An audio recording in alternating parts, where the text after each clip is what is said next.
Well, good morning, everyone. Once again, how are you? Welcome to another live here this morning. Good to have you on. I'm just going to get hooked up here and maybe say hello to a few friends as you come on with us this morning. And let me see here. Who's going to come up first on my scroll, at least? I don't know. Andrea, you're number one this morning. Kevin, wow, right at the top. Lynn from Aurora. Good morning. Brahim, there you are. And Sandy, Fergus Falls, Minnesota. Good morning to you. Rosalinda, Niagara Falls. Madeleine, Kippawa, Quebec, bonjour. Georgie, Halifax, Nova Scotia. Ashley Anna. Rosa, Modiat. Fran from Orangeville. Good morning to you, Fran. Carol, West Virginia. Nice to have you on. There's Nick from our staff. Nativity. Lorraine. And Gertie from Burlington. Good morning. Dan. Anne, how are you? From St. Catherine. Deb. Timmons. Bonnie, good morning. Adeline, how are you? Yola. Bonjour. Frida is on with us this morning. Sue is on from Bolton. Cindy, Saskatchewan. And Donna from Park Hill. Good morning, Donna. And Sharon's in the clouds. Good morning to those in the cloud. Hi, Judy from Newfoundland. Elaine from St. John's, Newfoundland. Maureen, good morning. And John, how are you? Carrie from Nebraska. Sandy in the clouds. Joyce, Kansas. Judy, Port Perry, Ontario. Who is that? I couldn't see. Deb, how are you? Fran, Tilsonburg. Veronica's on with us this morning. So is Mary from Lincoln, New Brunswick. Nativity. And Gloria from New York. How are you? Marine, Boca Raton, Florida. Leslie, Thunder Bay. And Catherine in Newfoundland. Nellie, how are you? Couple of more. Yeah. Kevin, you beat Brahim. And Andrea, you're having fun. Okay. Kelly, good morning. Okay. What I want to talk to you about this morning. Hi, Lori, Jeanette. Let's talk about cancer. Okay? Now, for years and years and years and years, and even today, I don't even know if you'll ever be able to change anyone's mind, but they've always said cancer is genetics. It's a genetic disease. And I know cancer is complicated, but I never really believed it was a genetic disease. Okay? And now they're talking about cancer is a mitochondrial disease. At the cellular level, the battery packs are damaged. The energy packs in your body are damaged. And that, my friend, is what they're saying today is the cause of cancer. And they're related. So, for example, when you look at the mitochondria, your energy, how your body uses energy, you get from there chronic diseases. But let me be very specific with cancer this morning. I want to do a little bit of teaching because people have asked me that about this for a little while now, and I want to break it down for you. When they say, okay, when you hear of mitochondrial dysfunction, what are they talking about? What happens? What can proliferate a cancer? Okay, so let me show you here. I'm just going to for those who are watching on live, okay? And I understand this is going to be a podcast so people can listen to it. I want you to visualize this. Go back to school, and did you learn the mitochondria in grade school or high school? I can't remember, okay? I remember mitochondria. So now I'm just showing you a picture of a cell, and you see those little orange things? See the mitochondria there? Those are your battery packs, okay? Your battery packs within the cell. And research is showing now that's what gets damaged. That's where cancer starts. It starts in the mitochondria. Now, what can damage a mitochondria? Okay? Well, we got a lot of factors. One of them is chemicals. You and I live in a toxic soup. I think we'd all agree with that. One of the things that I talk about a lot is plastic. And we ain't ever getting rid of it. Okay? You're just not going to get rid of it. It's in the environment. It's everywhere.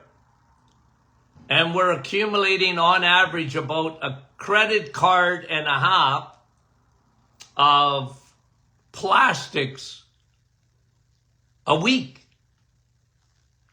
That disrupts the microbiome. And it damages the mitochondria.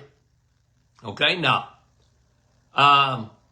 oxidative damage, free radical damage, natural part of aging to some extent. All of us are going to age. You can slow it down, but it's inevitable. Okay? You can slow it down, but we're never going to be, I'm 73 years old. And I certainly don't look like I did in my 20s. I'm sorry. It just, some people get away with it longer than others. But at the end of the day, we're all aging, right? That's oxidative damage. Cut an apple in half. You want to watch oxidative damage right before your eyeballs? Cut an apple in half. Wait and see what happens. Doesn't take long. Starts to brown. Leave it on the counter for a bit and you'll see what happens to it. That is rapid oxidation. Okay, so that's a big factor in the mitochondria. And bad food, sugar glycates. I think sugar is one of the most destructive foods. Sugar is toxic. And I believe the bad oil foods, the processed foods, cooking food in the wrong oil, I think that's very oxidative, very damaging to the mitochondria. One of the biggest things too, this is me, guys, and I think I'm right about this. All the pharmaceuticals, people don't realize that. Like medicine is beautiful, except it's got a double-edged sword. I've talked to you over the years ad nauseum about antibiotics, the greatest discovery of the 20th century and becoming the curse of the 21st. We live in that. Who hasn't been on antibiotics? And other, like pharmaceuticals, all have side effects to them. So we have our environment, we have food, we have aging and premature aging, we have pharmaceuticals, and, leaky gut, toxins getting into the bloodstream can damage the mitochondria in your cells. cells. Okay, so mitochondrial damage. Now here's the key. Okay, so that you understand this, and we're getting to understand it a lot more today. In 1928, a man by the name of Otto Warburg came out with the Warburg effect. And what he said was, cancer is fermentation. Fermentation. And sugar, okay, he said this in 1928 and won a Nobel Prize for it. And then they just sort of dismissed it. He said that cancer is a process of fermentation. And sugar is fermented. And tumors grow by fermentation. Now take it a step back again now, okay, guys? Just get this. That mitochondria gets damaged and then it ferments. It processed through a process of fermentation, sugar, and you heard this. We talked about it, I think, last week in the Q&A, maybe a couple of weeks ago. I don't remember. But fermentation, and one of the byproducts is glutamine. So you have sugar and glutamine in the fermentation process, and tumors use this fermentation. So even Warburg was saying, cut out sugar. And people have asked me, well, what about glutamine? Well, glutamine is different. It's part of the process, but it's actually not what you're eating, and I'll prove it to you in a minute. Because people go, well, that's an amino acid. You shouldn't be eating any meat because that's where you get glutamine. No, it's not part of that, and I'll prove it to you in a minute. Okay? So a tumor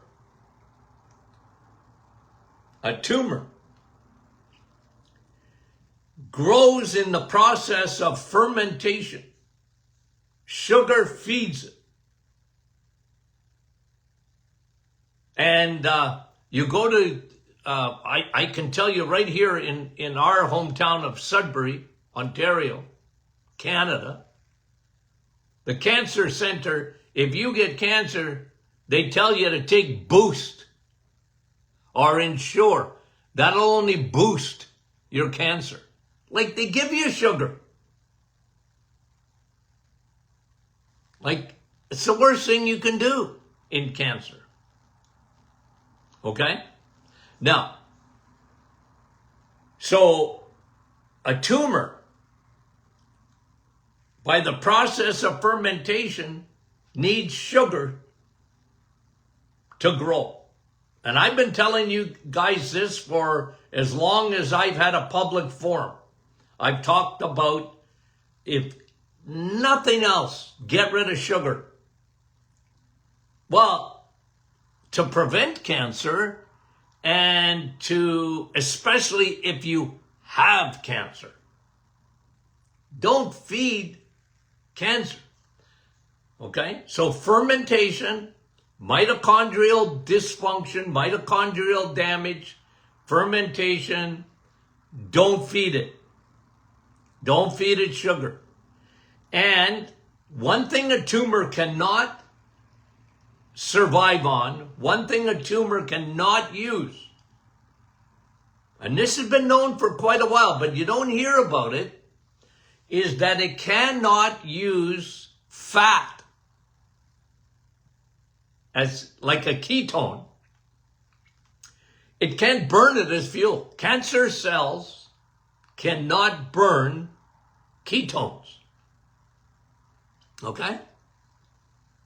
They can burn glucose, but they can't burn ketones. So, there's a lot of new studies now on putting cancer patients into ketosis. Remember? Atkins was probably he wasn't the first, but he was the most popular to talk about getting into ketosis. And now you're burning fat as fuel. You're not burning carbs as fuel. You're not burning sugars as fuel.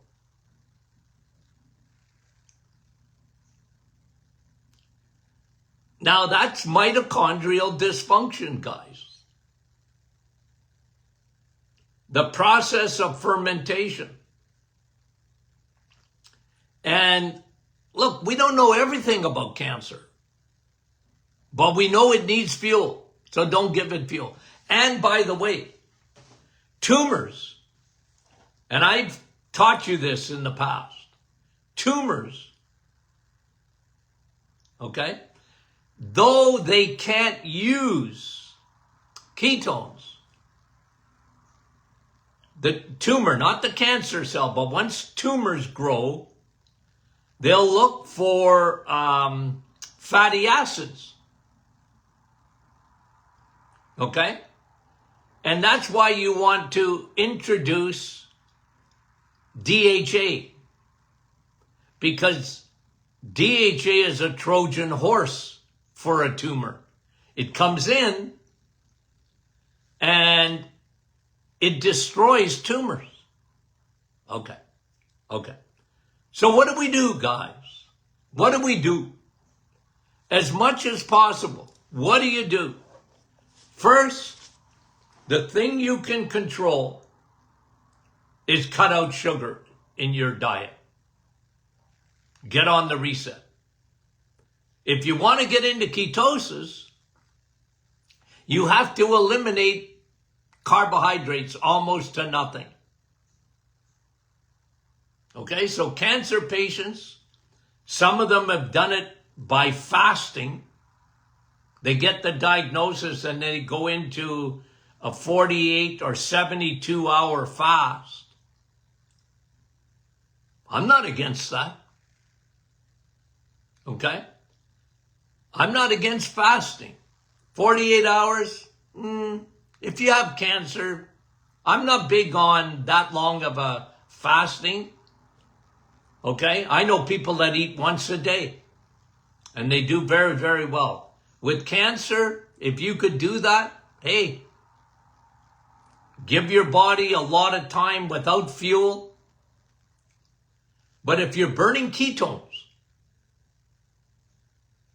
if your body gets into a ketotic state where, look, ketosis depends on what you're eating. If you're eating an egg, there's not a lot of carb in an egg. If you're eating meat, there's not a lot of carbs in meat. If you're eating dairy, there's some sugar in dairy, but not much. It's not added sugar. Like you're not getting carbs in butter. There's very little carb in cream. So all I'm saying is, guys, don't feed the bears. And by the way, a lot of people are saying, okay, that all tumors are fungal or tumors are parasites. Maybe. But everything I'm telling you right now is good for that too. I mean, if you got yeast or you have a fungus, and it's part of the tumor or the makeup of a tumor, well, then don't feed it. It needs sugar. Don't feed it. So cancer cells, through the process of fermentation, you want to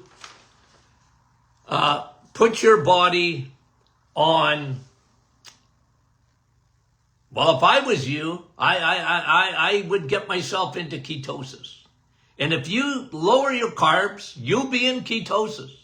You can measure it, but I always tell people, look, don't worry about it. If you're eating the right food, your body's burning fat.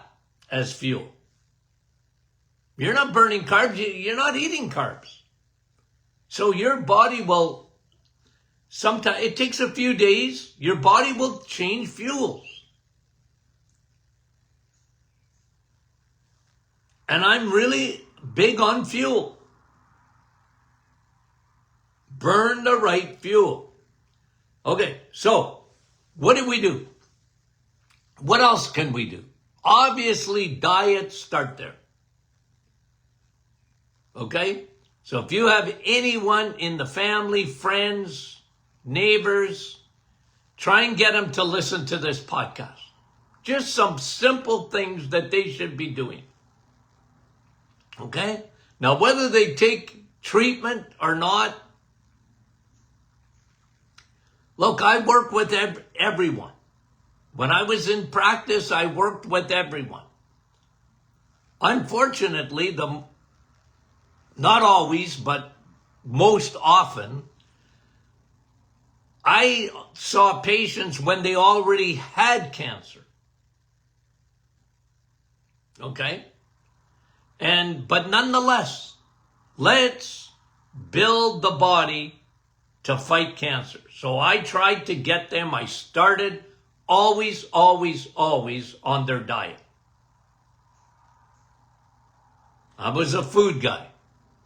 Change fuels. I taught them that. Change fuels. Cut out sugar. Cut out the crappy carbs. Do the reset for 30 days. Reset is no carbohydrates for 30 days. Can you do that? Well, not everybody wanted to do it. Not everybody bought it. You come to me, I'm going to give you my opinion. I tried to explain why I was doing what I was doing. I wanted your body to become a fighting machine. I wanted to build that immune system up, to turn your body on that tumor, on the cancer. I said, look, do everything you can. Put everything on your side. Okay, so start with food, and here's some things that I wanted them to do besides change your fuel. Vitamin D. You knew I was going to say it, but I got to say it anyway. And I used to try and get these patients to get me their vitamin D numbers. Okay, we know a lot more today than I knew 25 years ago about vitamin D, even though I was a big proponent of it. I've been a proponent of the sun since the cows came home. I mean it.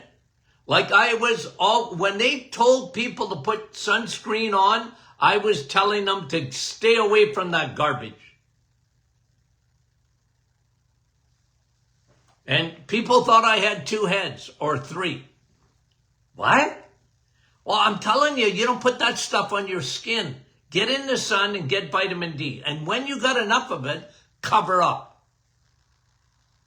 Cover up. You need the sun.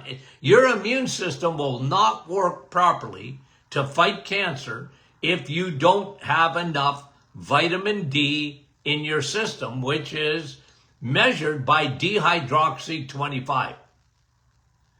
In the United States, I used to like 80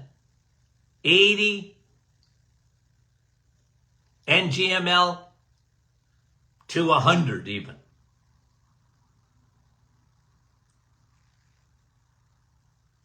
If you really want to fight cancer, you have to optimize your vitamin D. In the United States, 200, 250, NMOL, your vitamin D numbers. So I used to try and get my patients to get me vitamin D numbers. Okay? And because you had to optimize it. And then, 99% of people that get cancer have low levels of vitamin D. It's as simple as that. What has that got to do with the mitochondria?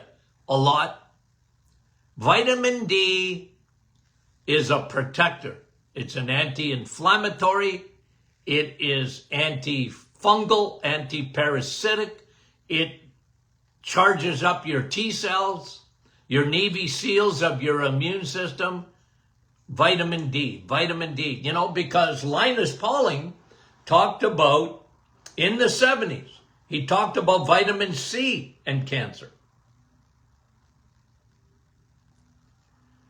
I didn't disagree with him. I just said, Linus, you're missing out by one letter in the alphabet. You're talking about vitamin C, and I'm talking about vitamin D. And you know what? I was right. And even though he won a Nobel Prize in medicine, and I didn't, I was right. It wasn't that he was wrong. It's just that I was more right than him. I like vitamin C. I like coffee, the real vitamin C. Oh, and I know people will get confused. Dr. Martin, there ain't no vitamin C in coffee. Yeah, but there's a lot more phytonutrients in coffee than there is in vitamin C. And I'm not telling you vitamin C is no good, ascorbic acid, okay? I'm just saying when it comes to cancer, there's no comparison. If you can get an intravenous vitamin C for cancer, I like that. But what I like better is vitamin D. Get in the sun and you need to supplement. You gotta, and it's a science if you can, and doctors are so reticent to take your vitamin D levels. It's unbelievable. They just don't get it.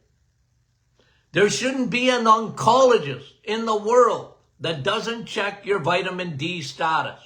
It should be the first thing they check, but they don't. They haven't been taught. And unless you get a cancer doctor that thinks outside the box and isn't so narrow-minded, with the blinders on, it's just to get them stretched out. They just, vitamin D, that's for your bones. And even then, they're scared skinny of it.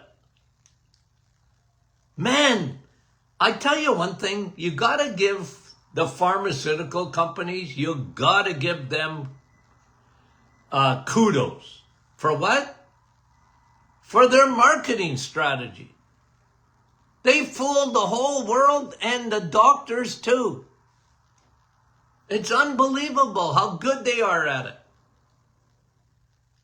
They've taken over the medical schools. They've taken over the pharmaceutical.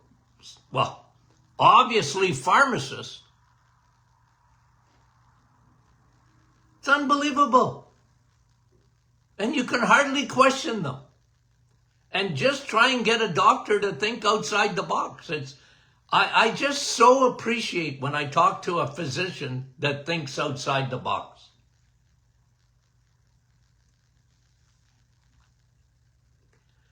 Now, this ain't easy if you have cancer. But I'm telling you, it's unreal. You should see the research on building muscle. Building muscle. Muscle is so good at the mitochondrial level. And exercise. And muscle building. It's just for everything. We talk about it all the time in metabolic syndrome, but that's metabolic. It means how your body burns energy. And muscle is so stinking good. And They've actually shown this, by the way. Okay? They do traditional treatment. They put a group in, and then they put a group with diet, okay, diet and exercise, especially muscle building, to the extent a patient can do it. And it's unbelievable how well that group with the food and the exercise, and not the traditional chemotherapy and radiation and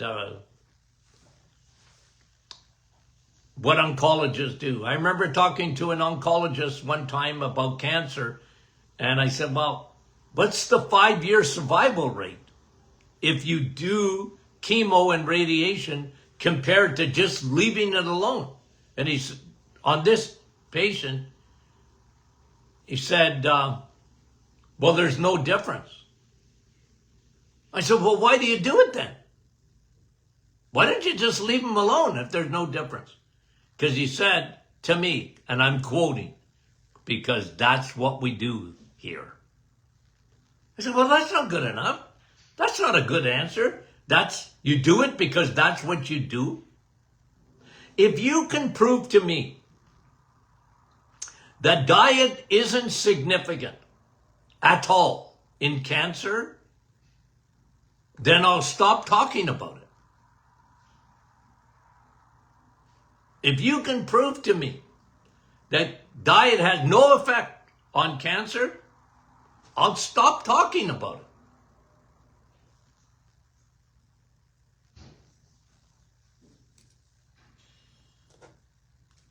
Manage stress. Big thing. Like I've been telling you guys for years and years and years now. Cortisol, which is your stress hormone. Okay? Pours gasoline on the fire. It's an accelerant. And I've always shown you the link between stress and unmanaged stress. Everybody's under stress to some extent, right? But I've shown in cancer, and research is bearing this out, but I used to talk about this years ago. I started talking about it in chronic fatigue syndrome 30-something years ago. That stress had a major effect on cancer. I talked about that 30 years ago. Stress and breast cancer, especially. The direct link. And, unmanaged stress. Now, it's not easy, right? Family dynamics, financial, relationships, stress. I wrote a book about it. 2 hormones that want you dead. Serial killers. Insulin and cortisol. And cortisol is on your side till it isn't, till it's out of control. And you got to try and manage your stress. One of the best ways to manage stress is to get a good night's sleep. You need to prioritize sleep, because that's the body's ability to, if your cortisol's high, you won't sleep. If you don't sleep, your cortisol's high.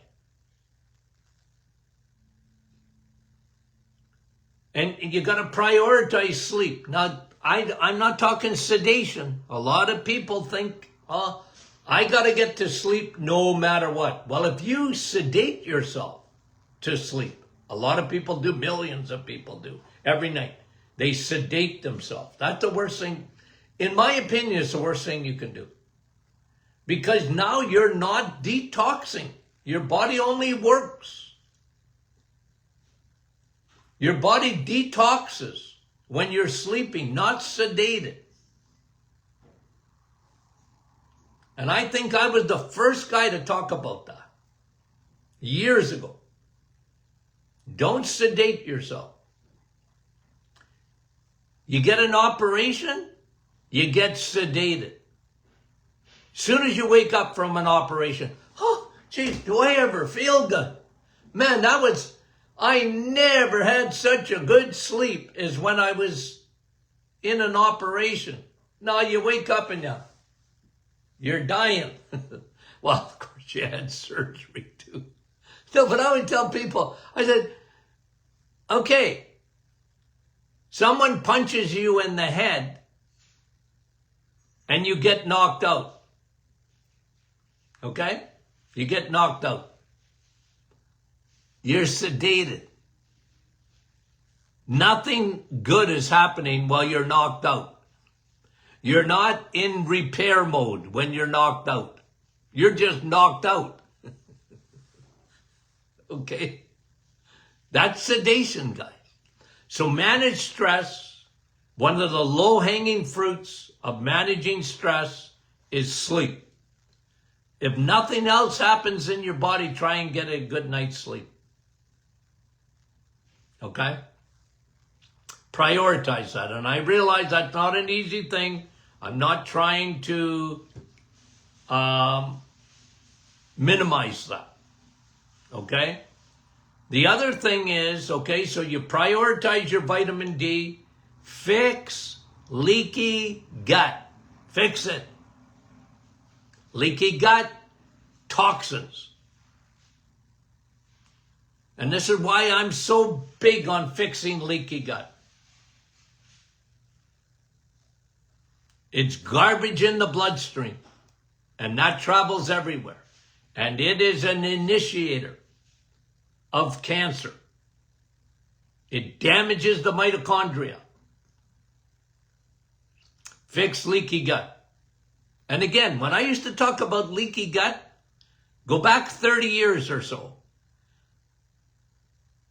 Don't listen to that quack, Dr. Martin. He's a quack. And now we know leaky gut is a real major problem in our society today. Garbage in the blood that don't belong there. Okay? Reduce alcohol. Alcohol and cancer don't go together at all. Okay? So become a teetotaler. Not tea, coffee. Drink coffee. I mean it. Even in cancer. Drink coffee. Man. And you know what? Let me say something else. Cancer hates. This is in my book, Sun, Steak, and Steel. Cancer hates steak. It hates it. Can't live on it. Cancer hates it.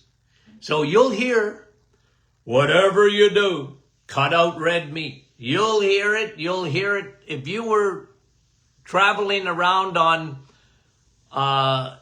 social media or whatever, and red meat. And some of the people that I respect the most, gurus in nutrition that I respect the most, I mean it, I love them, but they're wrong.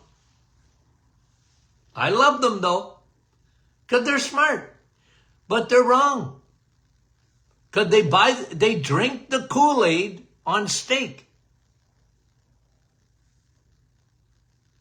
And brought to you by the vegetarians and the vegans of the world, which have taken over the nutritional guidelines. And even in major schools of nutrition, and they taught me even, the best thing in the world that you can eat are fruits and vegetables. The best thing. And they always use the pH excuse, okay? Because cancer needs acidity. Therefore, fruits and vegetables are alkaline. Steak is acidic. Okay? And I used to, in my head, I go, don't they know? Don't they know? Your body has a whole buffering system. Your body produces sodium bicarbonate to make you alkaline. It's craziness. Anyway, I could go on and on and on. Anyway, I wanted to do a little teaching this morning. Okay? Now what's tomorrow? Q&A. Is it too late to get your questions in? I don't think so. Get your questions in to info@martinclinic.com. Info@martinclinic.com. We love you. Talk to you soon.